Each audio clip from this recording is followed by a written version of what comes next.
Janabheri news కి స్వాగతం. ముందుగా ముఖ్యాంశాలు చూద్దాం.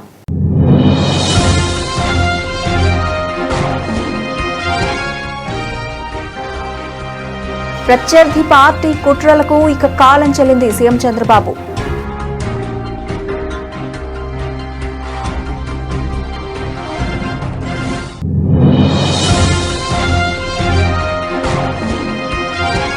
వేసవిలో మొక్కల సంరక్షణకు చర్యలు వేగవంతం చేయాలి. విజయవాడ నగరపాలక సంస్థ కమిషనర్ ధ్యానచంద్ర.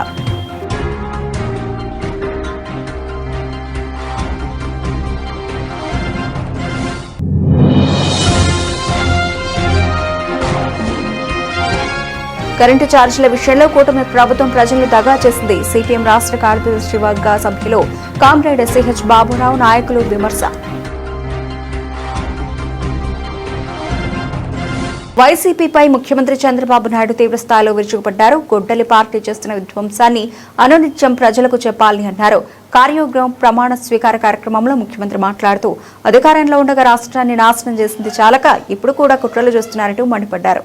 కిల్లింగ్ మనస్తత్వంతో ఉన్న పార్టీకి సంక్షేమం పట్టదని, అభివృద్ధి అంటే గిట్టదని అన్నారు. రాష్ట్ర ప్రభుత్వం నిధులు తీసుకొస్తూ ఉంటే వాటిని అడ్డుకునే ప్రయత్నాలు చేస్తున్నారని, అయినప్పటికీ ప్రభుత్వంపై విశ్వాసంతో రాష్ట్రానికి పెద్ద ఎత్తున పెట్టుబడులు వస్తున్నాయని తెలిపారు. ప్రత్యర్థి పార్టీ కుట్రలకు ఇక కాలం చెల్లిందన్నారు. ఓసీడీ అనేది ఓ వ్యాధి. గొడ్డలి పార్టీకి ఇప్పుడు సిసిడి వ్యాధి సోకింది. క్రెడిట్ చోరీతో గొడ్డలి పార్టీ అనారోగ్యానికి గురైంది. వీళ్ళని ఇలాగే వదిలేస్తే దేశానికి స్వాతంత్ర్యం కూడా తామే తెచ్చామని చెబుతారు. ఆపరేషన్ సింధూర్కు డ్రోన్లు కూడా ఇచ్చామని గొడ్డలి పార్టీ చెప్పేలా ఉంది. ఫేక్ ప్రచారంతో మనకి అనుమానం వచ్చేలా చేయడంలో గొడ్డలి పార్టీ ముందుంటుంది అంటూ సీఎం చంద్రబాబు వ్యంగ్యాస్త్రాలు సంధించారు. తెలుగుదేశం పార్టీ కుటుంబ సభ్యులందరికీ నా నమస్కారాలు, స్వాగతం, సుస్వాగతం. కొత్తగా కమిటీలోకి వచ్చిన వారందరికీ కూడా అభినందనలు, శుభాకాంక్షలు. 4 దశాబ్దాలుగా పార్టీ కమిటీలు నియామకం చేస్తున్నాను, కానీ ఇంత కసరత్తు ఎప్పుడూ నేను చేయలేదు. ఎన్నో వడపోతలు, ఎన్నో లెక్కలు, ఎన్నో ఈక్వేషన్లు చూసి మీ అందరికీ పదవులు ఇచ్చాం. ఈ విషయం మీరందరూ గుర్తుపెట్టుకోవాల్సిన అవసరం ఉంది. సీనియర్ని గౌరవిస్తూ, కొత్త వారికి అవకాశాలు ఇస్తూ, కష్టపడిన వారికి చోటిస్తూ కమిటీలు ఏర్పాటు చేయడం జరిగింది. సీనియారిటీ, సిన్సియారిటీ, సోషల్ రీఇంజనీరింగ్తో దాదాపు 250 మందితో కమిటీలు ఏర్పాటు చేసుకున్నాం. అనుభవం, యువశక్తి, సమర్థత గీటురాయిగా పార్టీ కమిటీలు ఏర్పాటు చేశాం.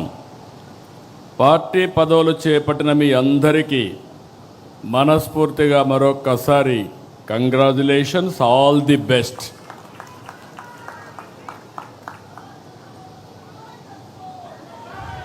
కొత్త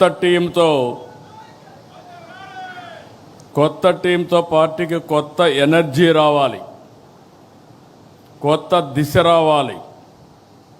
కార్యకర్తే అధినేత అనేది కేవలం స్లోగన్ కాదు, ఇది మన సిద్ధాంతం. ఆచరణలో చేసి చూపించాం. ఈరోజు వేదిక పైన చూస్తే వేసవిలో మొక్కల సంరక్షణకు చర్యలు వేగవంతం చేయాలని విజయవాడ నగరపాలక సంస్థ కమిషనర్ ధ్యానచంద్ర అన్నారు. బుధవారం ఉదయం తన పర్యటనలో భాగంగా రాడిగారి తోట, Netaji bridge, MG road, bench circle ప్రాంతాలన్నీ పర్యటించి క్షేత్రస్థాయిలో పరిశీలించారు. ఈ సందర్భంగా ఆయన మాట్లాడుతూ వేసవి కాలాన్ని దృష్టిలో ఉంచుకుని నగరంలోని వర్టికల్ గార్డెన్స్ సంరక్షణపై ప్రత్యేక శ్రద్ధ తీసుకోవాలని అధికారులకు సూచించారు. ఎండ తీవ్రత వల్ల మొక్కలు ఎండిపోకుండా తరచుగా నీరు పోయడం, అవసరమైన రక్షణ చర్యలు తీసుకోవడం తప్పనిసరి అని పేర్కొన్నారు. ఈ పర్యటనలో కమిషనర్ ధ్యానచంద్రతో పాటు zonal commissioner Shammi, deputy director horticulture Chandrashekar సిబ్బంది పాల్గొన్నారు. విద్యార్థులకు అవసరమైన మౌలిక సదుపాయాలను కల్పించడంలో వికాస్ యాజమాన్యం, ప్రిన్సిపల్ మరియు ఫ్యాకల్టీ తీసుకుంటున్న శ్రద్ధ అమోఘమని ఆర్టిఫిషియల్ ఇంటెలిజెన్స్ రంగంలో డబుల్ PhD సాధించిన ప్రముఖ నిపుణులు డాక్టర్ ఆసాది శ్రీనివాసులు తెలిపారు. సమాజానికి ఉపయోగపడే వినూత్న సాంకేతిక అప్లికేషన్లను అభివృద్ధి చేయడంలో వికాస్ విద్యా సంస్థలు అగ్రగామిగా ఉందని కొనియాడారు. AI రాకతో ఉద్యోగాలు పోతాయనేది కేవలం అపోహ మాత్రమేనని ఆయన స్పష్టం చేశారు. విజయవాడ నున్నలోని వికాస్ గ్రూప్ ఆఫ్ ఇన్స్టిట్యూషన్స్ వేదికగా ఇంజనీరింగ్, ఫార్మాస్యూటికల్ లైఫ్ సైన్సెస్లో వస్తోన్న అత్యాధునిక మార్పులపై 2 రోజుల అంతర్జాతీయ సదస్సు ఘనంగా ప్రారంభమైంది. ఈ సందర్భంగా ఏ నిపుణులు డాక్టర్ ఆసాది శ్రీనివాసులు కీనోట్ స్పీకర్గా విచ్చేసి quantum computing, generative AI, data science, block chain వంటి నూతన సాంకేతికతలపై విద్యార్థులకు అవగాహన కల్పించారు. నా పేరు doctor Asadi Srinivasulu. I have done double PhD in artificial intelligence. మన వికాస్ గ్రూప్ ఆఫ్ ఇన్స్టిట్యూషన్స్ వాళ్ళు ఇన్నోవేటివ్ టెక్నాలజీస్ మీద చాలా వండర్ఫుల్ కాన్సెప్ట్స్ తీసుకొని ఈ ఇంటర్నేషనల్ కాన్ఫరెన్స్ ద్వారా పిల్లలకు, సొసైటీకి యూజ్ అయ్యే అప్లికేషన్స్ అన్నీ ఈరోజు ఇంటర్నేషనల్ కాన్ఫరెన్స్ ద్వారా ఎక్సలెంట్గా ఆర్గనైజ్ చేశారు. ఇక్కడ మన వికాస్ గ్రూప్ ఆఫ్ ఇన్స్టిట్యూషన్ క్యాంపస్లో నేను ఈ కాన్ఫరెన్స్ ద్వారా ఒక కీనోట్ స్పీకర్గా లేటెస్ట్ టెక్నాలజీస్ మీద పిల్లలకు అవేర్నెస్ ఇవ్వడం జరిగింది. దాని ద్వారా పిల్లలు మోటివేట్ అయ్యి వాళ్ళ రీసెర్చ్లో ఇన్నోవేటివ్ అప్లికేషన్స్ డెవలప్ చేస్తారు. దానికి కావాల్సిన ఇన్ఫ్రాస్ట్రక్చర్ కానీ, ఎన్విరాన్మెంట్, మన management, principal, faculty members wonderful support అండి ఈ మన వికాస్ గ్రూప్ ఆఫ్ ఇన్స్టిట్యూషన్స్లో. సో ఈ విధంగా వీళ్ళు ఎవ్రీ ఇయర్ ఈ ప్రోగ్రామ్ చేయడం వల్ల చాలామంది పిల్లలు లేటెస్ట్ టెక్నాలజీస్ మీద ఎన్నో కొత్త ఐడియాస్ను వాళ్ళు సృష్టించి దీని ద్వారా ఎన్నో ఆర్గనైజేషన్స్లో వాళ్ళు ప్రెజెంటేషన్స్ ఇవ్వడము, దాని ద్వారా వాళ్ళకు ప్రైజెస్ రావడము, అలాంటివి చాలా గుడ్ మార్నింగ్ అండి. నా పేరు PS Srinivas, principal, Vikas group of institutions. మేము ఈ రోజున 2nd ఇంటర్నేషనల్ కాన్ఫరెన్స్ మా క్యాంపస్లో చేయడం జరుగుతుంది. లాస్ట్ ఇయర్ ఆగస్ట్లో చేసాం. మళ్ళీ ఇప్పుడు 2nd conference, international conference on emerging technologies in engineering and pharmaceutical life sciences. ఇది ఒక యూనిక్ కాన్ఫరెన్స్ అని చెప్పగలను. ఎందుకంటే జనరల్గా ఇంజనీరింగ్ వరకే కాన్ఫరెన్సెస్ జరుగుతాయి. మేమేంటంటే ఫార్మస్యూటికల్ లైఫ్ సైన్సెస్ని కూడా ఇందులో ఇంక్లూడ్ చేయడం జరిగింది.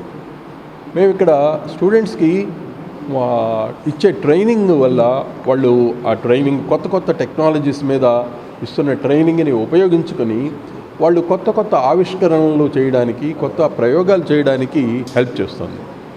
దీనివల్ల డిఫరెంట్ హ్యాకథాన్స్ కండక్ట్ చేసినప్పుడు మా స్టూడెంట్స్ పార్టిసిపేట్ చేయడం, ప్రైజెస్ తీసుకురావడం. రీసెంట్గా సృజన స్టేట్ లెవెల్ మీట్ జరిగినప్పుడు వైజాగ్లో, అందులో మా స్టూడెంట్స్ పార్టిసిపేట్ చేసి ఒక అప్లికేషన్ డెవలప్ చేశారు. అది కొత్త టెక్నాలజీని ఉపయోగించి చేసిన ఆ అప్లికేషన్. పేరు N Satyanarayana, secretary correspondent Vikas group of institutions. Today మా వికాస్ గ్రూప్ ఆఫ్ ఇన్స్టిట్యూషన్స్లో 2nd ఇంటర్నేషనల్ కాన్ఫరెన్స్ జరుగుతుంది. ఈ కాన్ఫరెన్స్కి దేశ విదేశాల నుంచి హ్యూజ్ రెస్పాన్స్ వచ్చింది. ఇండియా నుంచే కాకుండా యూరప్ అండ్ USA నుంచి 48 పేపర్స్ వరకు వచ్చాయి. దీనిలో భాగమైన ప్రతి ఒక్కరికి వికాస్ గ్రూప్ ఆఫ్ ఇన్స్టిట్యూషన్స్ తరఫు థ్యాంక్స్ చెప్తున్నాం. అలాగే ఫర్దర్గా ఇదే సపోర్ట్ మాకు పబ్లిషర్స్ నుంచి, ఫ్యాకల్టీ నుంచి, రీసెర్చ్ స్కాలర్స్ నుంచి మున్ముందు కూడా ఉండాలని ప్రతి ఇయర్ ఈ కాన్ఫరెన్స్ మేము తప్పకుండా ఎవ్రీ ఇయర్ కండక్ట్ చేస్తామని ఇందుకు సహకరించిన ప్రతి ఒక్కళ్ళకి ధన్యవాదాలు తెలియజేస్తున్నాం. నమస్తే అండి. నా పేరు Raja Santosh Kumar. Last 8 months back ఒక కాన్ఫరెన్స్ ఆర్గనైజ్ చేసాం. అది కూడా ఏంటంటే ఫస్ట్ ఇంటర్నేషనల్ కాన్ఫరెన్స్. అది ఆర్గనైజ్ చేసేటప్పుడు బ్యాంతమ్ సైన్స్, నోవా అనే పబ్లిషర్ని మనం ఇంట్రడ్యూస్ చేసాం. లైక్ మన ఆంధ్రప్రదేశ్లోనే పబ్లిషర్తో మనం చేసిన ఫస్ట్ కాన్ఫరెన్స్ ఇది. And 2nd conference we are organised the EI conference వచ్చేసరికి ఆంధ్రప్రదేశ్లోనే ఇది ఫస్ట్ టైం మనం EI కాన్ఫరెన్స్ ఆర్గనైజ్ చేస్తున్నాం. So that is very proud to us. And last conference will be publish with in the 2 to 3 months. And ఈ conference దగ్గరికి వచ్చేసరికి next మంచి Springer లాంటి మంచి పబ్లిషర్తో వెళ్ళడం చాలా హ్యాపీగా ఉంది. అండ్ దీనివల్ల ఏమవుతుందంటే కాలేజ్కే కాదు అందరికీ ఒక మంచి కమ్యూనిటీ అనేది బిల్డ్ అవుతుంది. అండ్ ఏవైతే పేపర్స్ పబ్లిష్ అవుతున్నాయో దానికి హ్యూజ్ రెస్పాన్స్ అండ్ సైటేషన్స్ రావడం వల్ల దాని తాలూకు ఎక్కువ రీచ్ అవుట్ అవుతుంది. ఈ రీసెర్చ్ ఆర్టికల్స్ అనేవి వరల్డ్ వైడ్గా ఖచ్చితంగా ఇంపాక్ట్ అనేది మనకి ఇస్తుంది. ఆ ఇచ్చే ఇంపాక్ట్ వల్ల చాలా అప్లికేషన్స్ అండ్ కొత్త వే ఆఫ్ డైరెక్షన్స్ మనకి డెవలప్ అవుతూ ఉంటాయి. Thank you. నేను డాక్టర్ కిషోర్ రెడ్డి అండి. ఇంటర్నేషనల్ కాన్ఫరెన్స్ 2nd ఇంటర్నేషనల్ కాన్ఫరెన్స్కి నేను కన్వీనర్గా ఉన్నాను. మొత్తం లాస్ట్ ఇయర్తో కంపేర్ చేస్తే 40% ఎక్స్ట్రా పేపర్స్ వచ్చాయి ఈ సంవత్సరం. 850 పేపర్లు, సుమారుగా యూఎస్ నుంచి 24 పేపర్లు ఉన్నాయి. మిగతా ఏషియా అండ్ యూరోప్ నుంచి ఇంకొక 24 పేపర్లు. మొత్తం మన భారతదేశంలో 27 యూనివర్సిటీస్ నుంచి ఈ పేపర్స్ వచ్చాయి. మొత్తం 850 పేపర్లుగా గాను 225 పేపర్లని మేము షార్ట్ లిస్ట్ చేశాము. ఈ విధంగా కాన్ఫరెన్స్లో మొత్తం 27 డిఫరెంట్ ట్రాక్స్ నుంచి పేపర్స్ వచ్చాయి. Thank you.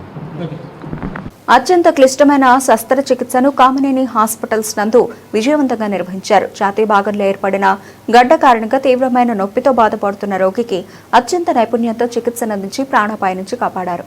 అత్యంత అరుదైన అతి సంక్లిష్టమైన ఈ కేసులో ప్రధాన అవయవాలకు ఎలాంటి నష్టం కలగకుండా విజయవంతంగా చికిత్స అందించడం తమ వైద్యుల నైపుణ్యానికి నిదర్శనమని Kamineni hospitals medical director doctor Vardhan పేర్కొన్నారు. కామినేని హాస్పిటల్లోని అధునాతన ఆధునిక సాంకేతికత అనుభవజ్ఞులైన వైద్యులు కలిసి పనిచేయడం వల్ల ఇలాంటి క్లిష్ట చికిత్సలను సైతం విజయవంతంగా జరుగుతున్నాయని తెలిపారు. ఈ సమావేశంలో Kamineni marketing head K Ramanarao పాల్గొన్నారు. చాలా థ్యాంక్స్. గత వారం మన కామినేని హాస్పిటల్లో ఒక కష్టమైన గుండె సర్జరీ చేయడం జరిగింది. మన కార్డియోథొరాసిక్ సర్జన్ డాక్టర్ భరత్ గారు, మన ఎనస్థిస్ట్ డాక్టర్ వంశీ గారి పర్యవేక్షణలో మనం గుండెలో ఉండే ఒక అరుదైన కణితని మనం తొలగించడం జరిగింది. దీని ప్రత్యేకత ఏంటంటే ఆ కణిత గుండెకి ఊపిరితిత్తులకి చాలా దగ్గరగా అక్కడి నుంచి వెళ్ళే మెయిన్ ఆర్టరీస్కి చాలా ఆనుకుని ఉందండి. సర్జరీలో ఏమాత్రం తేడా వచ్చినా అక్కడ ఆర్టరీస్ అన్ని డ్యామేజ్ అవ్వటం కానీ, గుండె డ్యామేజ్ అవ్వటం కానీ జరిగి పేషెంట్ ప్రాణాలకి ప్రమాదం ఉండేది. సో ఎంతో కష్టంతో కూడుకుని ఈ సర్జరీని దాదాపు 3-4 అవర్స్ కష్టపడి మన కార్డియోథొరాసిక్ సర్జన్ డాక్టర్ భరత్ గారు వాళ్ళ టీమ్ అండ్ మన కార్డియాక్ అనస్థిస్ట్ డాక్టర్ వంశీ గారు వాళ్ళ టీము 3-4 అవర్స్ కష్టపడి ఆ కణితని తొలగించడం జరిగింది. ఆ శస్త్రచికిత్స చాలా విజయవంతమైంది. సో అది మీతో షేర్ చేసుకుందామని మేము ఈరోజు ఈ ప్రెస్ మీట్ పెట్టాము. సో ఆ పేషెంట్ కూడా ఆ తర్వాత రికవరీ కూడా చాలా బాగుంది and they are very happy with our surgery and treatment. తర్వాత ఆ సర్జరీ గురించి దాని కాంప్లికేషన్స్ గురించి డాక్టర్ భరత్ గారు మీతో చెప్తారండి ఒకసారి. డాక్టర్ వర్ధన్. గుడ్ మార్నింగ్ అండి. నేను డాక్టర్ భరత్ అండి, consultant cardiothoracic surgeon, Kamineni hospitals Vijayawada. Sir మీకు ఆల్రెడీ ఇంట్రో ఇచ్చిన దాని ప్రకారంగా ఒక female patient 56 year old, she actually 22 months నుంచి సఫర్ అవుతుంది.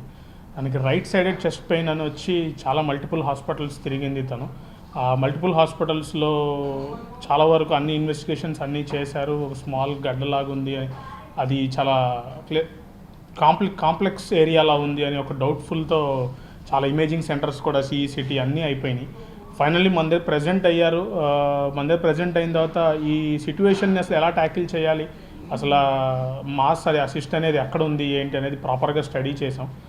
నేను వంశీ సార్ ఇద్దరం వీ హ్యాడ్ ఏ డిస్కషన్. అసలు అప్రోచ్ ఎలా వెళ్ళాలి, సర్జరీ అసలు ఎలా చేస్తే ఆ స్ట్రక్చర్ పక్కనున్న హార్ట్, మేజర్ బ్లడ్ వెజల్స్, పక్కనున్న లంగ్, దాని కింద ఉన్న ఫ్రెనిక్ నర్వ్స్ ఇవన్నీ కూడా డ్యామేజ్ అవ్వకుండా అసలు ఎలా సర్జరీకి వెళ్ళాలి అనేది ప్రాపర్ ప్లానింగ్ చేసుకొని అన్నీ రెడీ చేసుకొని along with the whole team support, along with the management support మేము ముందుకెళ్ళాం. Inter operative surgery anaesthesia very స్మూత్గా జరిగింది. She tolerated very well. Surgery కూడా మాకు 3-4 hours జరిగిన లోపల స్ట్రక్చర్ మొత్తం పక్కనే ఉన్న హార్ట్, మేజర్ బ్లడ్ వెజల్, బ్రెయిన్కి వెళ్ళే బ్లడ్ వెజల్స్, హార్ట్ నుంచి బాడీకి సప్లై చేసే blood vessels, along with lung, major లంగ్కి మొత్తానికి ఇలా జస్ట్ ఒక స్మాల్ స్పేస్లో అటాచ్ అయిపోయి చుట్టుపక్కల ఉన్న ఫైబ్రస్ టిష్యూ అంతా అటాచ్ అయ్యింది. So we had to take meticulous steps to very స్లోగా అసలు ఎక్కడ పక్కన స్ట్రక్చర్స్ డ్యామేజ్ అవ్వకుండా ప్రాపర్గా ఇవాక్యుయేట్ చేసి మొత్తం సిస్ట్ని without any damage to adjacent structures తీయడం జరిగింది. అయిపోయిన సర్జరీ కూడా she went very smoothly. Inter op procedure అంతా కూడా స్మూత్గా జరిగింది. పోస్ట్ ఆపరేటివ్ Day 2 డిశ్చార్జ్ చేశాము. Day 1 she got extubated, Day 0 she got extubated and మనం Day 2 డిశ్చార్జ్ చేయగలిగాం. ఇప్పుడు షీ వెంట్ హోమ్. 6 days అయిపోతుంది. She is actively mobile without any problems. ఈ మాస్ ఏంటి అనేది దానికోసం బయాప్సీకి పంపించాం, పెథాలజీకి. టెంటేటివ్ ప్రొవిజనల్ రిపోర్ట్స్ వచ్చినాయి, ఇంకొంచెం ఫర్దర్ స్టడీస్ చేయాల్సి ఉంది.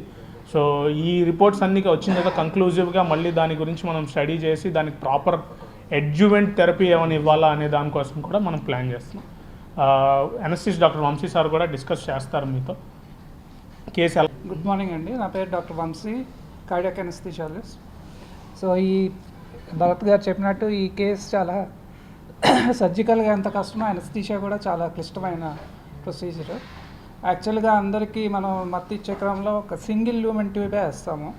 ఈమెకి 2 డబల్ ల్యూమెన్ ట్యూబ్ అని వేసి కుడిపక్క వెంటిలేట్ అవ్వకుండా చూసి కరెక్ట్గా ఆయన ఆపరేట్ చేసేటప్పుడు దాన్ని ఆపాలి, మళ్ళీ ఆన్ చేయాలి. సో ఇంత కష్టమైంది టీమ్ ఎఫర్ట్ తోటి సక్సెస్ఫుల్గా కనిపించి తీయగలిగాను. సో పోస్ట్ ఆప్ కూడా ఇమ్మీడియట్గా వెంటిలేటర్ అవసరం లేకుండా చెస్ట్ వాల్ బ్లాక్ ఇచ్చి ఆన్ టేబుల్ ఎక్స్పెక్ట్ చేసేస్తాం, అంటే వెంటిలేటర్ అవసరం కూడా పడలేదు. సో రికవరీ బాగా స్మూత్గా జరిగి 2 డేస్లోనే ఆమె నడవటం అంతా స్టార్ట్ చేస్తాం.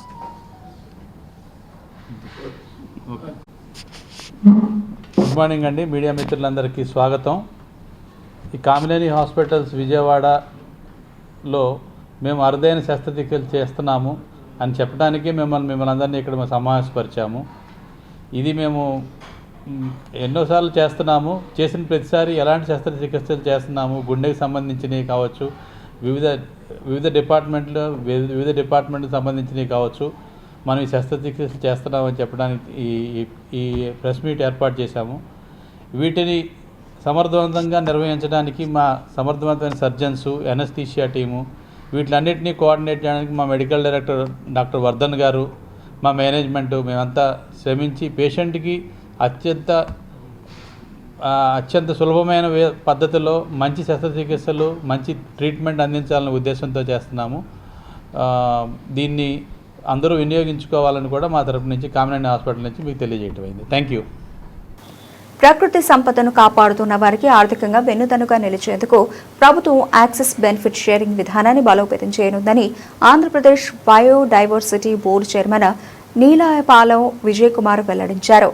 సముద్ర గర్భం నుంచి మత్స్య సంపదను సేకరించే మత్స్యకారులకు కూడా ఎగుమతి లాభాల్లో వాటా కల్పించి వారి ఆర్థిక అభివృద్ధికి తోడ్పడాలన్నదే ప్రభుత్వ లక్ష్యమని వెల్లడించారు. ఆంధ్రప్రదేశ్ రాష్ట్ర జీవ వైవిధ్య మండలి, నేషనల్ బయోడైవర్సిటీ అథారిటీ సంయుక్తం ఆధ్వర్యంలో సముద్ర వనరులలో యాక్సెస్ అండ్ బెనిఫిట్ షేరింగ్ పై వర్క్ షాప్ బుధవారం బందర్ రోడ్లోని ప్రముఖ హోటల్లో జరిగింది. ఈ కార్యక్రమంలో పాల్గొన్న Andhra Pradesh biodiversity board chairman Neelayapalem Vijay Kumar మీడియాతో మాట్లాడుతూ తరతరాలుగా ఎర్రచందనం చెట్లను కాపాడుతున్న రైతులకు వారు విక్రయించిన విలువలపై 5% మేర వాటా అందజేయాలని, సముద్ర గర్భం నుంచి మత్స్య సంపదను సేకరించే మత్స్యకారులకు కూడా ఎగుమతి లాభాల్లో వాటా కల్పించాలన్నదే ప్రభుత్వ ముఖ్య ఉద్దేశం అన్నారు.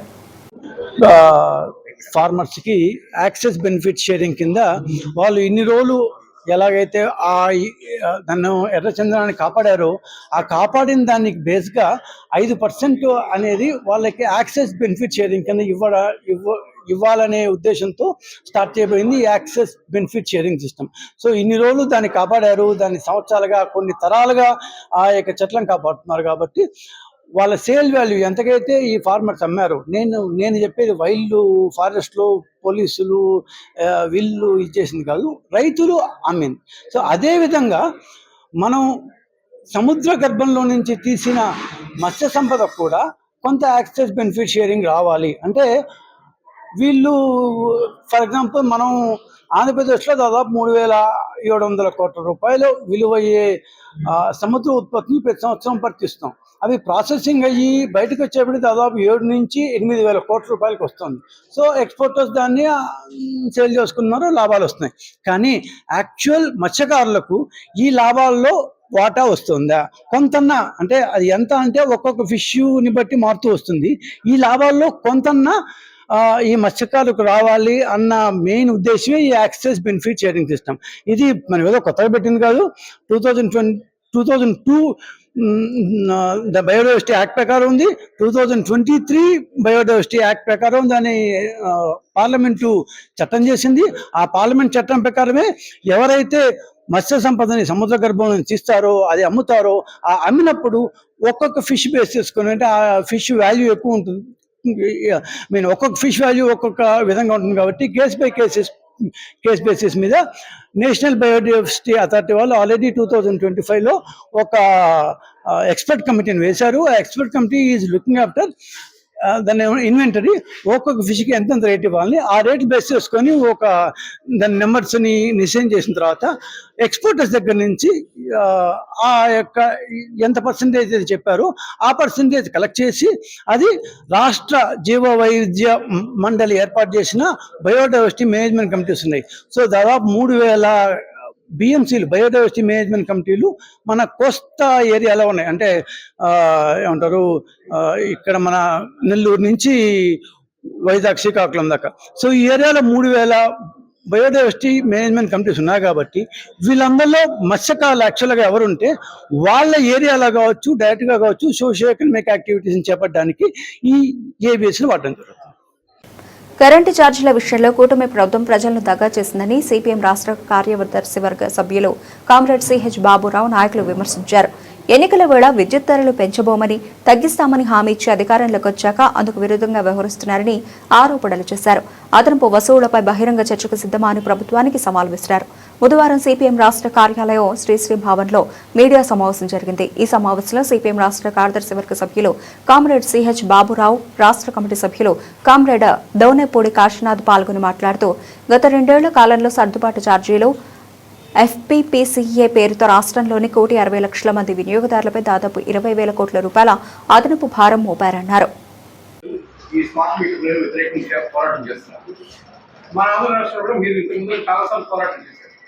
అయినా సరే విజయవాడలో ఈ రోజు కూడా విద్యుత్ అధికారులు స్మార్ట్ మీటర్లు పెట్టుకొని ఏడు చుట్టూ తిరుగుతున్నారు, పెడుతున్నారు కూడా. దీని మీద మీరు ఏం చేస్తారు? ఇంకా మీ గ్యారెంటీ ఏమైంది?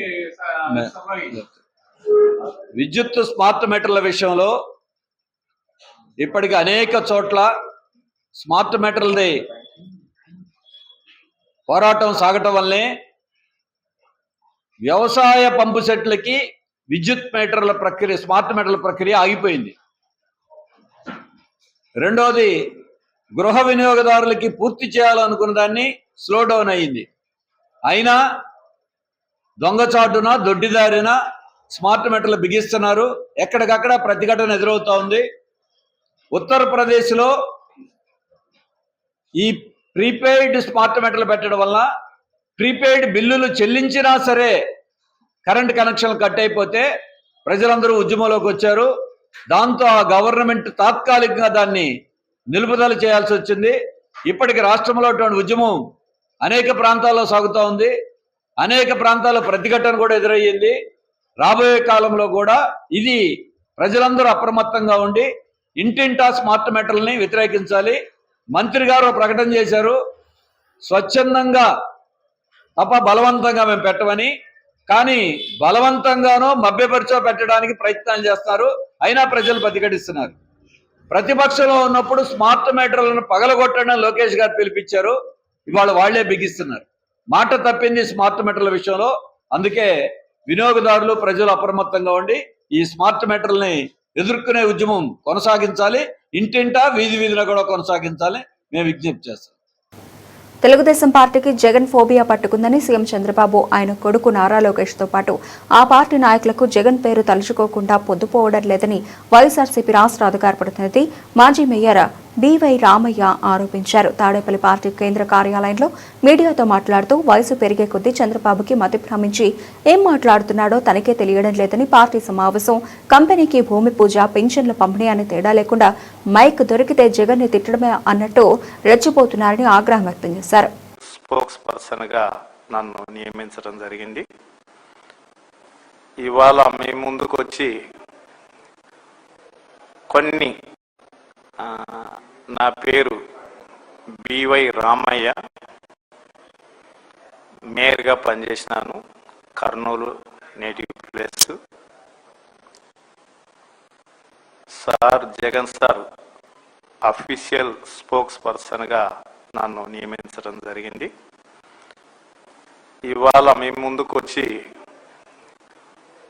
కొన్ని విషయాలు మీతో షేర్ చేసుకోవాలని అనుకొని ఈ ప్రెస్ మీట్కి రావటం జరిగింది. ఇవాళ ప్రెస్ మీట్ యొక్క ముఖ్య ఉద్దేశం ఏంటంటే, తెలుగుదేశం పార్టీ అధ్యక్షుడైనటువంటి చంద్రబాబు నాయుడు కావచ్చు, ఇవాళ ప్రమాణ స్వీకారం చేసిన వర్కింగ్ ప్రెసిడెంట్ లోకేష్ గారు కావచ్చు. సందర్భం ఏదైనా ఎవరైనా పార్టీ మీటింగ్ పెట్టుకుంటే సహజంగా ఏం చర్చించుకుంటారు, వాళ్ళ పార్టీ విషయాలు ఏం చేసినామని. కానీ రూలింగ్ లో ఉన్నారు, గవర్నమెంట్ వాళ్ళది. సత్యనారాయణపురం జిఎస్ రాజు రోడ్లోని శ్రీ శైవ మహాపీఠం నందు వెలసిన శ్రీ భ్రమరాంబ సమేత శ్రీ మల్లికార్జున స్వామి వారి దేవస్థాన పునర్ అభివృద్ధి పనులు బుధవారం అత్యంత వైభవంగా ప్రారంభమయ్యాయి. ప్రభుత్వ వైప్ సెంట్రల్ నియోజకవర్గ శాసనసభ్యులు బోండా ఉమామహేశ్వరరావు ఈ కార్యక్రమానికి ముఖ్య అతిథిగా విచ్చేసి శంకుస్థాపన చేశారు. సుమారు 19 లక్షల రూపాయల వ్యయంతో చేపట్టనున్న ఈ అభివృద్ధి పనులను ఆయన అధికారికంగా ప్రారంభించారు. కార్యక్రమం ప్రారంభంలో వేద పండితుల మంత్రోచ్చారణల మధ్య ప్రత్యేక పూజలు, హోమాలు నిర్వహించారు. ఈ సందర్భంగా ఆలయ ప్రాంగణం ఆధ్యాత్మిక వాతావరణంతో నిండిపోయింది. నియోజకవర్గ పరిధిలోని భక్తులు పెద్ద సంఖ్యలో తరలివచ్చి స్వామివారిని దర్శించుకున్నారు. ఈ కార్యక్రమంలో ఆలయ కమిటీ ప్రతినిధులు ముదిగొండ వీరభద్ర ఆరాధ్య, ఏవటూరి శివరామకృష్ణ కుమార్, తాడికొండ రమణమూర్తి, శ్రీపతి పండితారాధ్యుల రామ, ముదిగొండ బాలశశాంక మౌళి, కొంపల్లి వెంకటనారాయణ శర్మ, కాశీనాథ్ హైమోతి, చాగంటి శ్యామ్ సుందర్, బండారు వీరరాజేశ్వరరావు, ముదిగొండ నాగ ఉషాలక్ష్మి, కొంపల్లి నగేష్ కుమార్ పాల్గొన్నారు. అలాగే తెలుగుదేశం పార్టీ నాయకులు గార్లపాటి విజయ్ కుమార్, నాలం కోటేశ్వరరావు, వల్లూరి సుబ్బారావు, నాగయ్య తదితరులు పాల్గొన్నారు. సత్యనారాయణపురంలో ప్రసిద్ధ క్షేత్రమైన శైవ క్షేత్రంలో మరి ఇక్కడ స్థానిక పెద్దలు ఆలయ కమిటీ ఆధ్వర్యంలో 19 లక్షల రూపాయలు ఖర్చు పెట్టి ఆలయ గోపురాలు కానీ రెన్యువేషన్ వర్కులు కానీ ప్రారంభించారు. ఆ శివయ్య తండ్రి ఆశీస్సులతో వీరు ప్రారంభించినటువంటి ఈ కార్యక్రమం నిర్విఘ్నంగా ఎటువంటి ఇబ్బందులు లేకుండా జరగాలని కోరుకుంటా ఉన్నాం. అలాగే స్థానిక శాసనసభ్యుడిగా నన్ను ఈ కార్యక్రమానికి ఆహ్వానించారు. దానికి నేను వారికి చెప్పడం కూడా జరిగింది. ఏ సహాయం కావాలన్నా, ఆర్థికంగా కానీ మరే సహాయం కావాలన్నా సరే నేను కూడా వారికి అండగా ఉంటానని తెలియజేశా. ఖచ్చితంగా వారికి అండగా ఉంటాం. మంచి కార్యక్రమాలు చేసే ప్రతి ఒక్కరికి కూడా అన్ని రకాలుగా ప్రభుత్వం నుంచి అండగా, శాసనసభ్యుడిగా అండగా ఉంటానని తెలియజేస్తూ అందరికీ, భక్తులందరికీ కూడా శుభాకాంక్షలు తెలియజేస్తాను. బులెటిన్ ముగించే ముందు హెడ్లైన్స్ మరోసారి.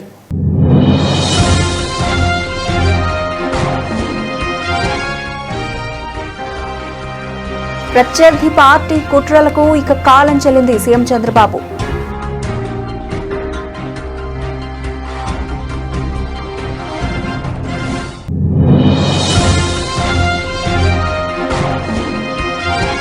వేసవిలో మొక్కల సంరక్షణకు చర్యలు వేగవంతం చేయాలి. విజయవాడ నగరపాలక సంస్థ కమిషనర్ ధ్యానచంద్ర.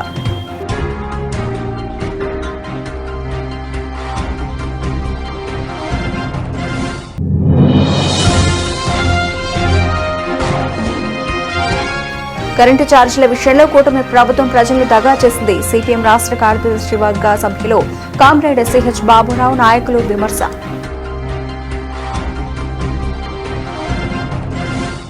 ఇవి ఇప్పటివరకు బులెటిన్ అప్డేట్స్. మరిన్ని అప్డేట్స్తో మళ్ళీ కలుద్దాం.